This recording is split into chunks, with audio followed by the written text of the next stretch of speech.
Hello to all and welcome back to Should You Get.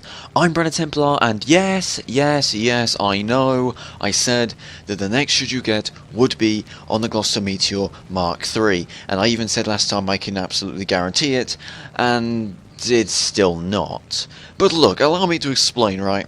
As soon as I made that video, literally the next day, patch 1.53 was introduced, and I was like, oh, you know, fucking course it is, you know, typical that. But, you know, I still had a few days till it was coming out, so I was like, okay, maybe I can make the Gloucester Meteor video before it comes out, and I'm start playing with all the new aircraft. And, well, I had absolutely no time this week at all until, well, now, when the patch has already been released, from doing a lot of work and working and having to go on a lot of trips and having to even have an operation. It's been a very long week for me and I've had no time to do anything. So, yeah. But either way, let's look at the J1N1 and see how awesome or terrible this aircraft is and how good it used to be back in the good old days. And by suggestion from one of you, you suggested that I should separate these videos into parts and say when the history rubbish starts and when the actual review of the aircraft in-game starts. So, if you want to listen to the history of this aircraft, continue watching, but if you don't, then skip to the time that is on your screens now and you'll get straight on to the review of the aircraft in War Thunder. Okay? Cool. So, the Nakajima J1N1 Gecko was a twin-engine aircraft used by the Japanese Imperial Navy. It was used for a variety of roles, from reconnaissance to night fighter and even kamikaze, because if it's Japanese, then of course it was used for a kamikaze. Its first flight took place in May 1941 and was given the Allied reporting name Arving. Its design officially started in 1938, as the Japanese Imperial Navy requested a twin-engine fighter designed to escort the bombers used at the time. These bombers were primarily the G3M, or NEL. The main reason for this is because the main naval fighter at the time that was used for escort missions was the A5M, or Claude. It only had around 750 miles in range, which was of course vastly inferior to the G3M's 2,730 miles. Because of this, it meant that the new aircraft they wanted had to be capable of going the same distance as the G3M. Also, they advised that it should be similar to the Messerschmitt Bf-110, an aircraft that was used for long-range escort missions just a year before by the Luftwaffe. In March 1939, Mitsubishi and Nakajima began development of the project. The prototype eventually left the factory in 1941, being mostly completed and equipped with two 1,130 horsepower Nakajima Sake 21/22 14-cylinder radial engines. There was also a crew of 3, and the aircraft was armed with a 20mm Type 99 cannon and 6 7.7mm Type 97 aircraft machine guns. 4 of these, of course, were mounted in 2 rear-mounted power turrets on the rear of the aircraft. This meant that its defensive armament was vastly better than similar aircrafts of the type, but it did impede its performance quite considerably. This, of course, being due to the added weight of the aircraft. Now, the handling became sluggish, and the thought of it being used as an escort fighter had to be abandoned, simply because it just wasn't good enough to be fighting hostile interceptors and equivalent aircraft on equal terms.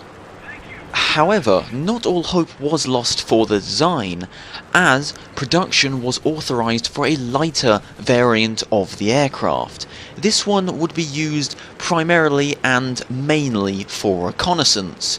It was known as the J1N1C. Oh, and by the way, that was an absolutely beautiful crash of my two allied aircraft there, both trying to take that one kill, and ended up killing each other. I mean, it kind of reminds me a bit of that part on Star Wars, if you remember it, on the trench run. I mean, they didn't crash into each other, but I feel it's kind of appropriate. In fact, let's play that again, but this time improved. Oh good, I can't maneuver! Stay on target. We're too close! Stay on target. Loosen up! Well, that was delightful, wasn't it? Although, knowing Disney, I'm probably going to get a copyright strike now because I used 10 seconds of a film they owned.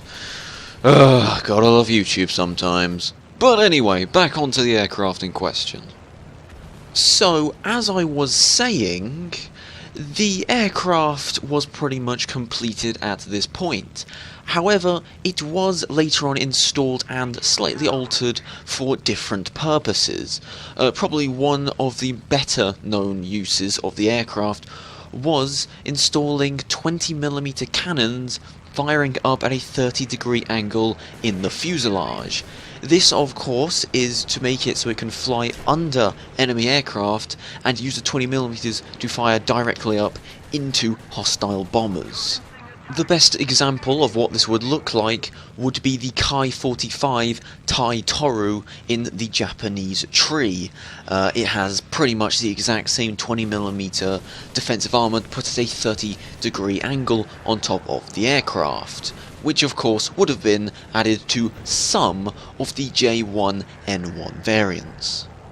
This new upward-firing cannon-mounted variant was named the J1N1S Night Fighter design.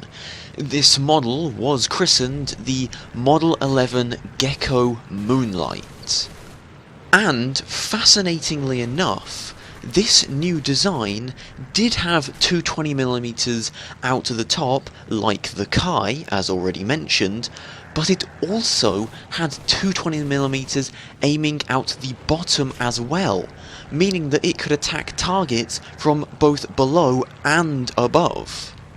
This was found to be highly effective against B-17s and B-24s, the main reason being because both of these aircraft had most of their guns on either the ventricle and on the sides of the aircraft. Both the exactly below and exactly above these aircraft were often fairly weakly armed, which is why the J1N1 did so well.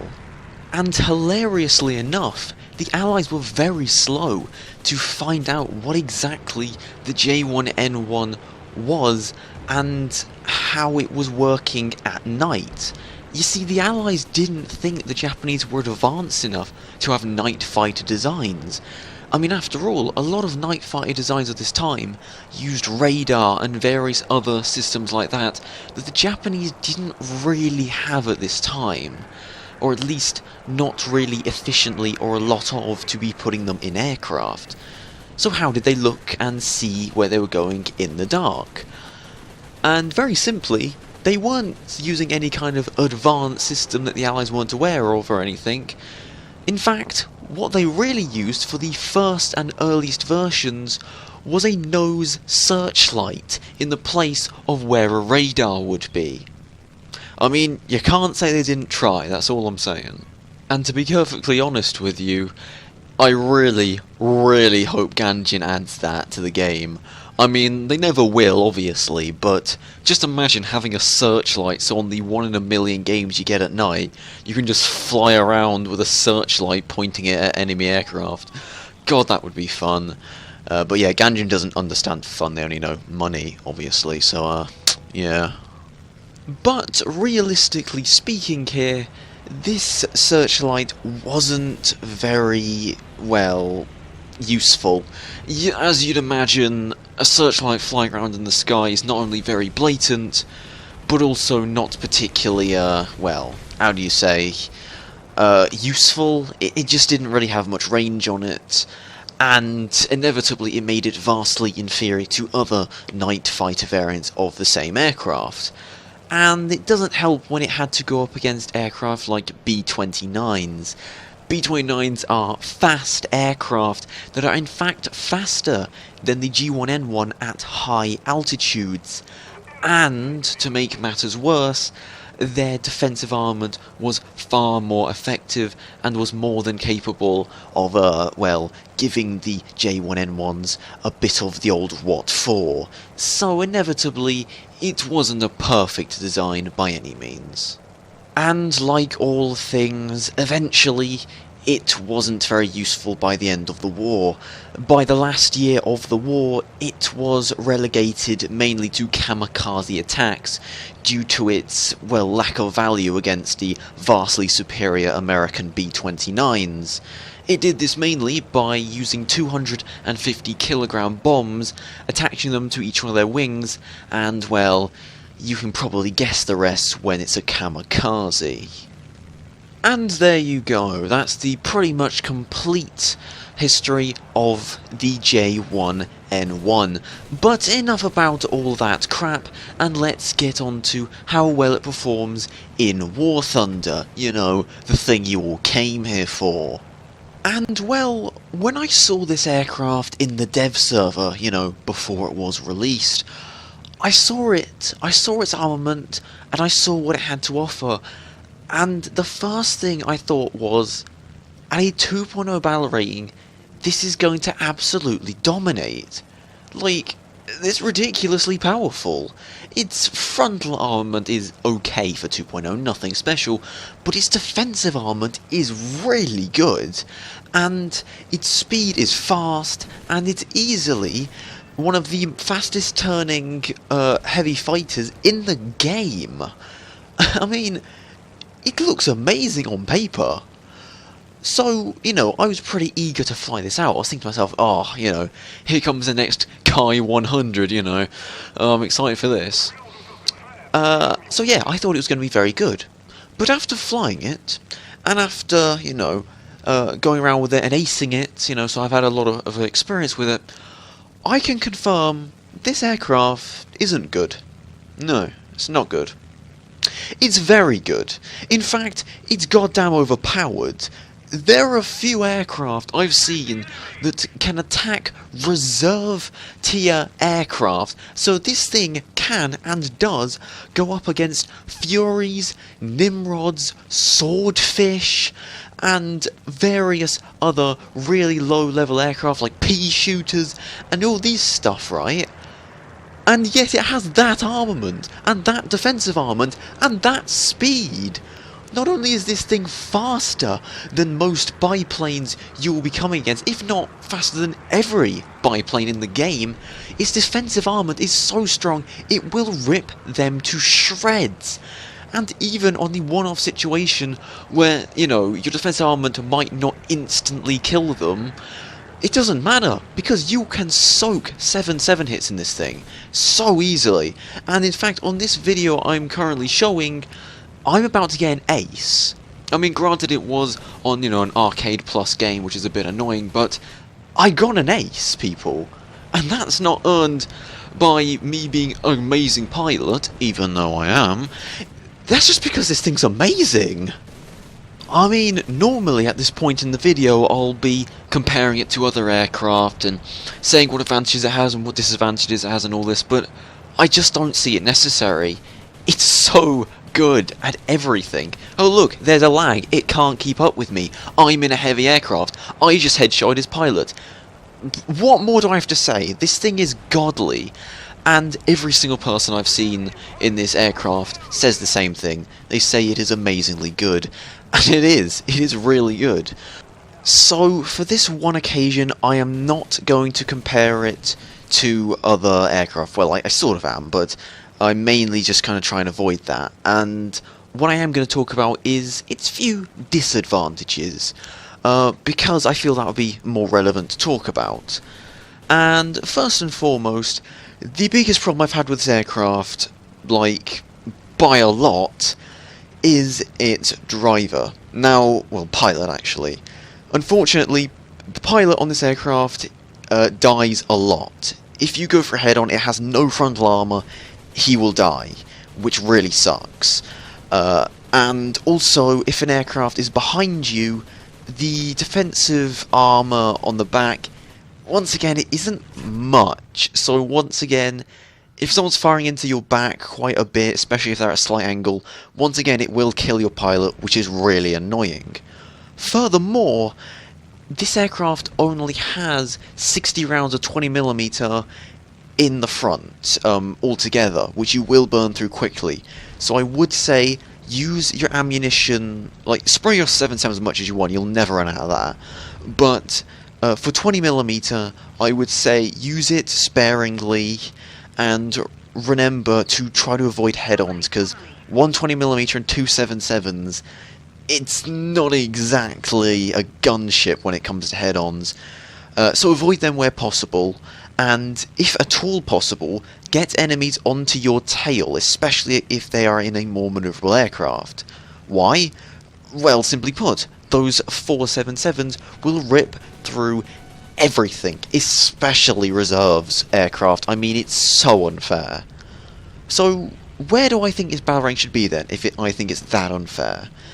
And I've had a good think about this, and I've thought, first off, the first trap you'd fall into is saying, oh, well, this aircraft fought B-24s and B-17, so it should be able to do that in this game, right? But that was a different variant, that was the S variant. And it had more guns on it and all that, so you can't really say that. And its frontal armour and guns and armour in general isn't amazingly good.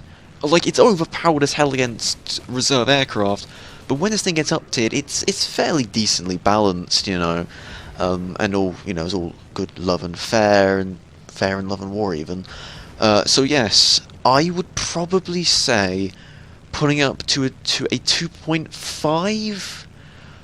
I was sort of thinking 2.3, but now I'm sort of backpedaling and thinking 2.5 would probably be fair because of that defensive armament and how fast it is, and it just means you won't be going up against reserve and 1.3 battle rating aircraft.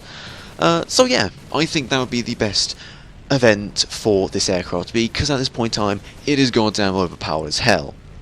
So, for the final question of the night, should you get the J1N1? People, if you enjoy seal clubbing the hell out of reserve level aircraft, I can only recommend this aircraft. It is really good. It's better than most reserve, if not all reserve aircraft, and all battle rating lower aircraft in almost every respect. You will seal club in this thing, and it's goddamn overpowered. In the last 5 games I flew out in this, let's see, 2 of them I got 4 kills before the game ended, 1 of them I got an ace, and the other 2 I got at least 2 kills in. So, if that doesn't say how good this is, I don't know what does. Anyway, so I thank you very much for watching. If you like what you saw, make sure to like, comment, and subscribe. It's always appreciated. And until next time, I say thank you very much, and it will be the Gloucester Meteor. It will, I promise, okay? Okay, goodbye.